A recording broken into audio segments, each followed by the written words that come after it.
when you feel low, you can still go. Even when you feel slow, you can still go. Even when there's no hope, you can still go. I never answer to no, man, I still go.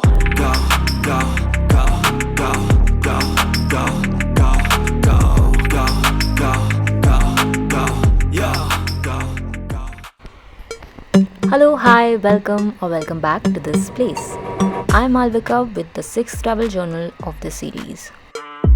All other videos are included in the playlist named Thanksgiving Travel 2020. Now, let's dive in. After a short visit to Mount Whitney portal, we traced back the route till Eastern Sierra Visitor Center. And from there, we drove straight on CA 136, which eventually merges into CA 190 before entering Death Valley National Park. As we passed through these routes, the beauty of Death Valley began to unfold, and we were mesmerized by its one-of-a-kind scenery.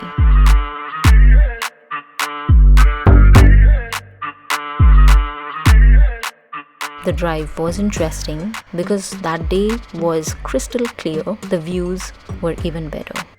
Fall can be a bit confusing at Death Valley. We expected it to be warm outside, especially during daytime. But as we got down at the car at our first viewpoint, we found the weather to be quite chilly. Especially the winds were making it harder to stand there. This was Father Crowley Overlook, which is a remote point from the main park area, offering a panoramic of Desert Valley, sometimes including military jets in flight. It also offers stunning views into Rainbow Canyon. After this, we covered a decent distance, driving for about an hour further.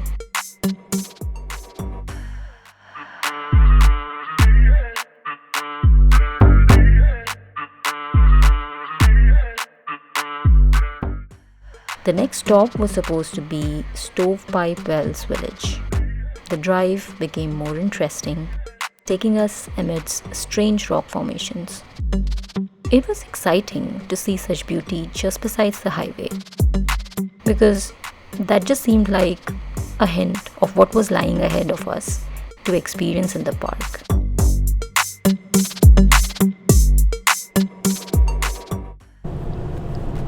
It feels like we have been driving from ages, but the views are pretty cool. I have personally never seen such huge area, such structures.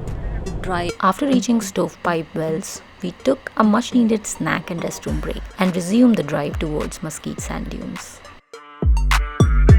I'm in this strange attire to protect me from the sun.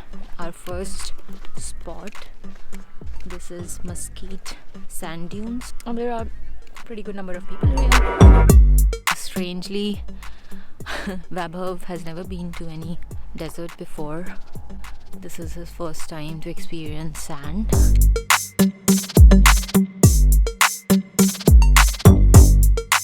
Somehow I have made him dress like bold print shirt. By the way, he was supposed to wear orange shorts, but yeah, unfortunately he couldn't change. Long walks in the sand dunes is one of my favorite things to do in desert area like this.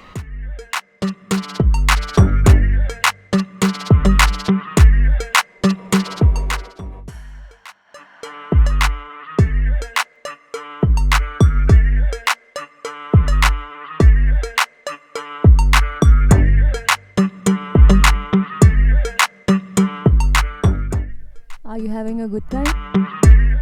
A real good time.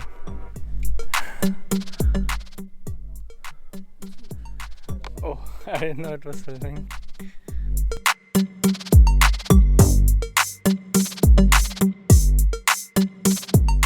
Vaibhav is having a great time, and yes, they both are moving sand dunes to sand dunes.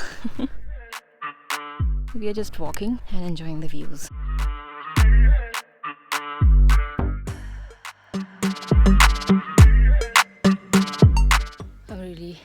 I'm really tired. I don't know how Vaibhav is able to go on the top of every sand dune, but I think I'm gonna give up much before he does. The time was around 1 p.m., so the sand had far more footprints than we see on those beautiful, almost perfect pictures on Instagram and blog posts. Nonetheless, it was an amazing experience to see unending sand surrounded by beautiful peaks.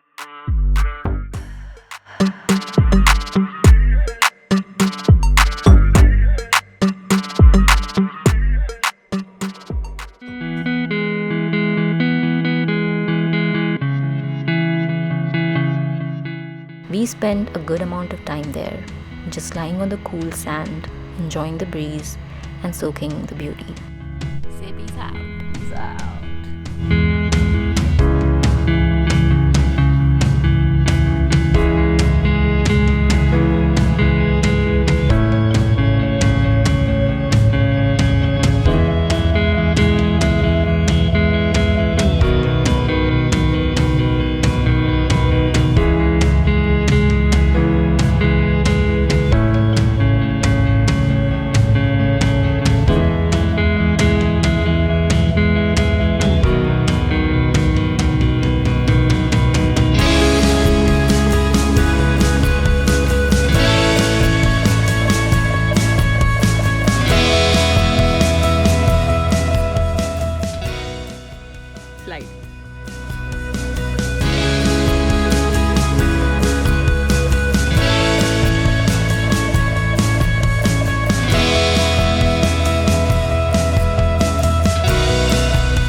What did you do, Weber?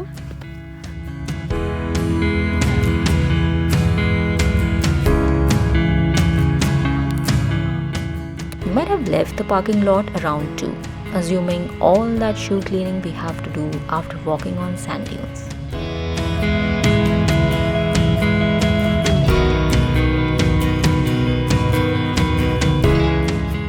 Next up, we drove to the Furnace Creek Visitor Center to grab the information booklet and a map.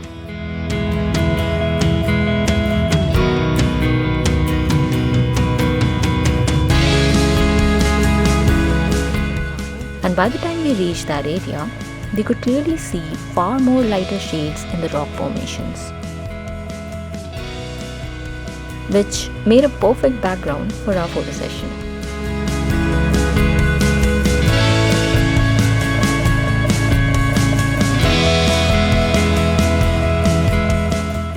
After that, it was time for some lunch. I was starving for some real food, and whatever we packed and we had so far was mostly snacks. So we turned up to the famous property of the Oasis and the ranch at Death Valley. There was this general store or gift shop. We grabbed some cold sandwiches and resumed our drive.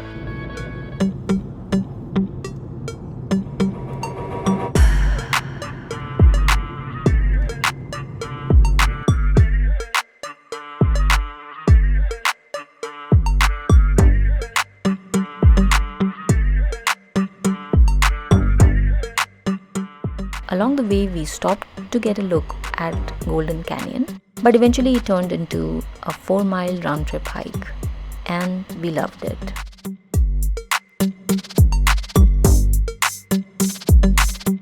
So we are at Golden Canyon.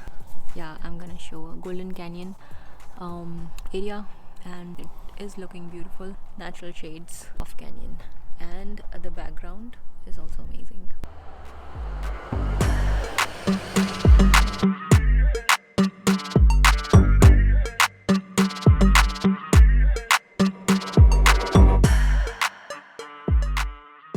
Ouch! I almost fell off.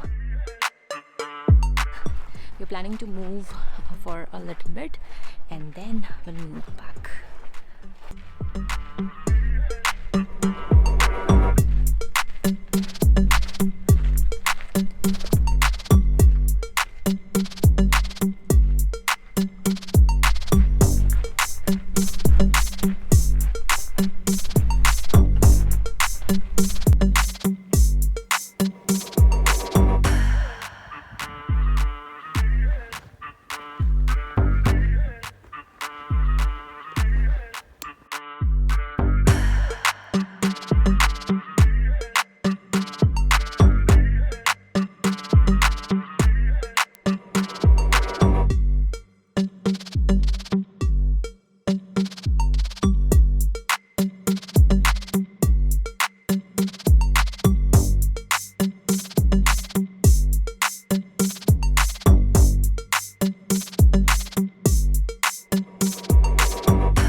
approaching the Red Cathedral. Just 0.5 more miles to go. All directions are pretty picturesque.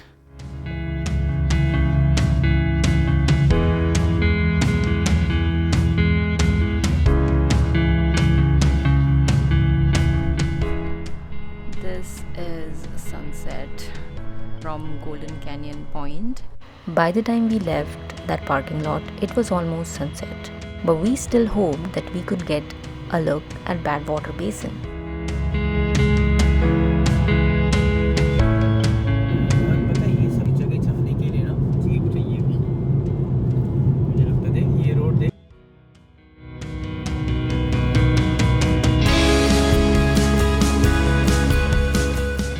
As we reached there, it was right about dark, and although we got to see salt beds, we didn't feel that we are done with the spot.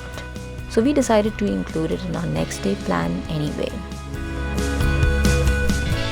It's almost dark, but we still made to Badwater Basin, which is the lowest point.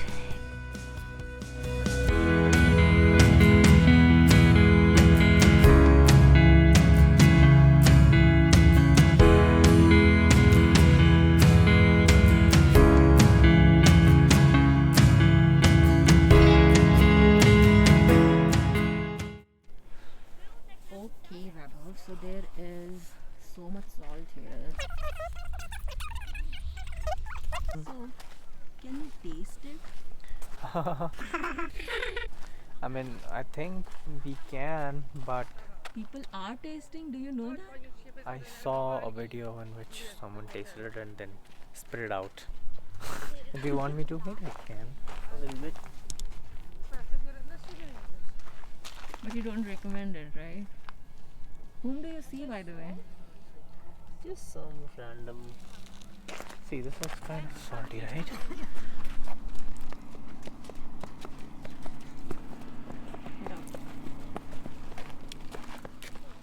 Okay, great. How is it?